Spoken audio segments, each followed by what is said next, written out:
बिहार में जो अन्य नाम की चीज है, स्पेशली इंडिपेंडेंस की राजनीति और अन्य छोटे मोटे नहीं, 2005 के चुनाव में अन्य ने 21% वोट पोल किए थे। पिछले लोकसभा चुनाव में 20%, एक साल पहले 20% के आसपास अन्य ने पोल किया था।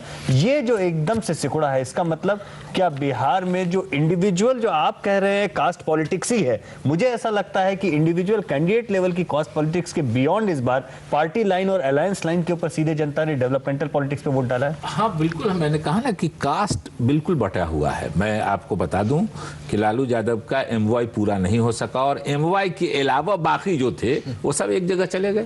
कांग्रेस अपने को अल्टरनेट के रूप में नहीं प्रोजेक्ट कर सकी कि उसमें से कुछ वोट इधर से तो आया, कुछ वोट इधर से आएगा। जब आप एनालाइज करेंगे, अभी तो रिजल्ट्स हैं, जब वोट के परसेंटेज एनालाइज कर रहे हैं और किस सेक्शन ने किसको दिया, तो कांग्रेस को जो वोट आया उसमें अधिकांश वोट एमवाई सेक्शन का होगा। बहुत कम वोट जो है वो नीतीश जी की तरफ या बीजेपी की तरफ से आया होगा। लेकिन उन दोनों का गैप इतना बड़ा है, आप काउंट कर लें, गैप बहुत बड़ा है, बिल्कुल गैप इतना बड़ा है। और उसकी एक गलती जो आज से 8 साल 10 साल पहले लालू प्रसाद यादव जी ने माई के कृपा से शुरू तो किया उन्होंने मजाक करके, लेकिन लोग समझने लगे धीरे धीरे कि इसमें एमवाई के लिए ही कुछ है, मेरे लिए कुछ नहीं है, इसलिए वो सारा सेक्शन किनारे होता है। जो आप बता रहे हैं विजय जी, यहां पर कांग्रेस को माना जा रहा था कि बीजेपी को भी नुकसान पहुंचाएगी, आरजेडी को भी नुकसान पहुंचाएगी, अपने अपने अलग अलग जिस तरीके से वोट स्प्लिट होगा, नुकसान कांग्रेस का ज्यादा हो रहा है।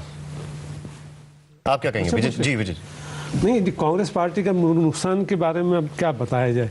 देखिए, जैसे शकील जी कह रहे हैं कि ये जाति पाति बटा, मुझे जो तब तक लगता है कि क्लास कॉन्शियसनेस अब ज़्यादा हो गई है। जाति पाति का खेल नहीं रहा है, अब क्लास कॉन्शियसनेस हो गई है कि सारे ओबीसी अब एक जगह पे आ रहे, सब जातियों को मिला के। इसी की वजह से है कि यादव की इतनी संख्या बड़ी होते हुए भी नीतीश कुमार दूसरी बार जीत रहे चुनाव।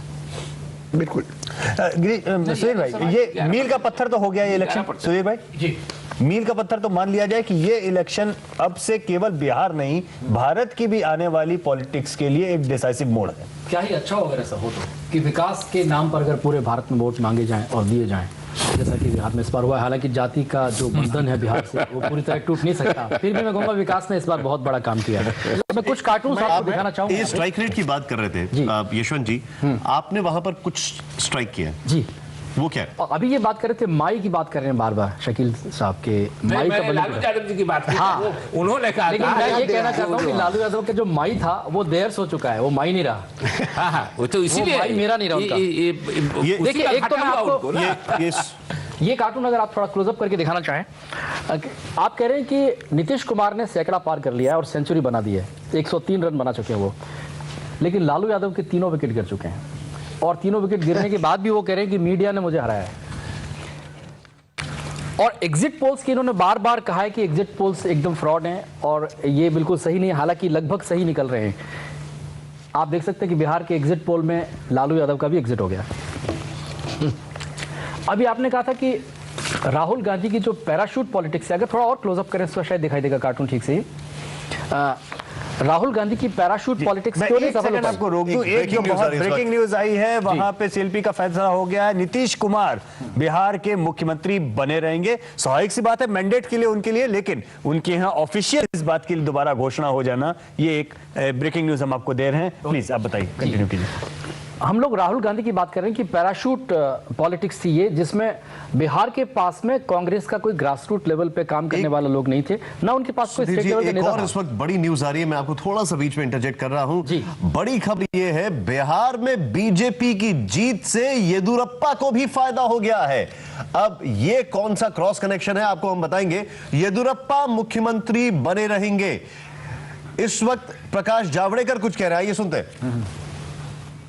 जी ने अपनी तरफ से इसका स्पष्टीकरण भी किया था और खुलासा भी किया था।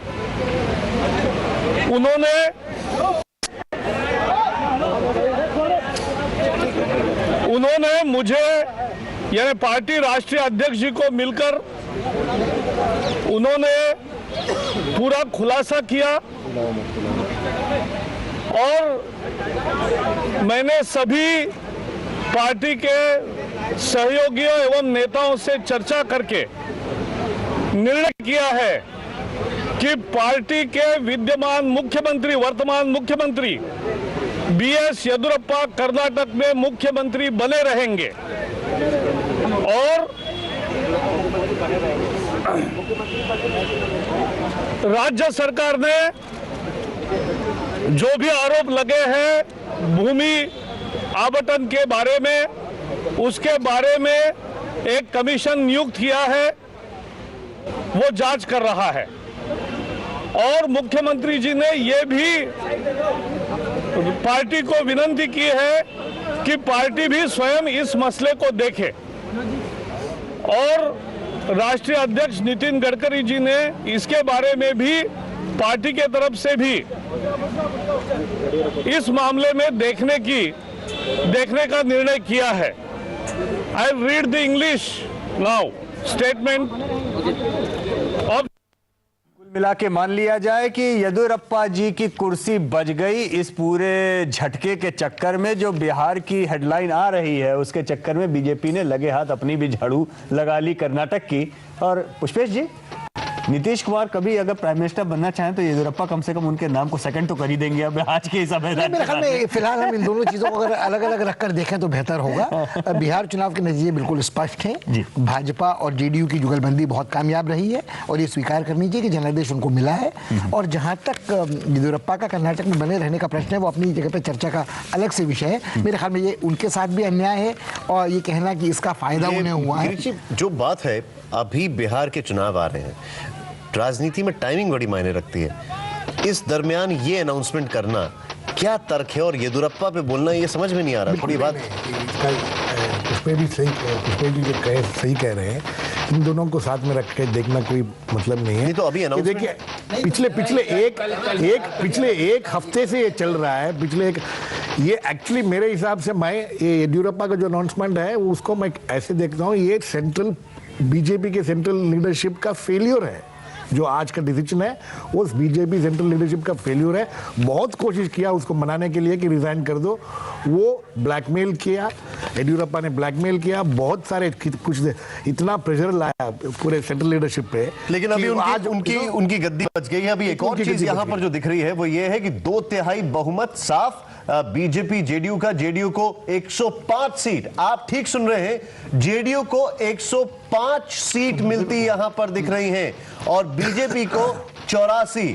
और आरजेडी की बात की जाए तो 39, कांग्रेस की बात की जाए 4, लेकिन जेडीयू को 105 यानी कि सिर्फ 17 दूर पूरी मेजॉरिटी 17 दूर। और जो हम सवेरे से बात कर रहे थे कि एक थ्रेशोल्ड जैसे ही क्रॉस होता है तो अपने सिस्टम में सीटों के टपकने का कोई हिसाब किताब नहीं रहता। लेकिन यहां पर ये जेडीयू के अलावा अगर बात की जाए बीजेपी की भी तो 102 में से 84 बहुत अच्छा परफॉर्मेंस है। और साथ में जिस और पुष्पेश जी कह रहे हैं कि ये तालमेल का असर है, क्योंकि एक बात बहुत क्लियर है कि नीतीश कुमार सारी परेशानियों के बावजूद भी अगर बीजेपी के साथ में कंटिन्यू करना चाहते थे तो उसका लॉजिक था। उसका लॉजिक केवल कास्ट और उसके वोट का ही नहीं था, उसका एक और भी लॉजिक था, वो था कैडर का। कहीं ना कहीं वोट डालने वाले दिन जो पोलिंग स्टेशन पे कैडर लगता है, बीजेपी के लिए ये एक बहुत बड़ा प्लस पॉइंट हमेशा से रहा है। और जिस और पुष्पेश जी सवेरे से कह रहे हैं कि आप उन्हें पसंद कीजिए ना पसंद कीजिए, लेकिन आप उस चीज के ऊपर डिस्काउंट ऑफ नहीं कर सकते। एक पॉलिटिकल फोर्स को डिस्काउंट ऑफ नहीं किया जा सकता।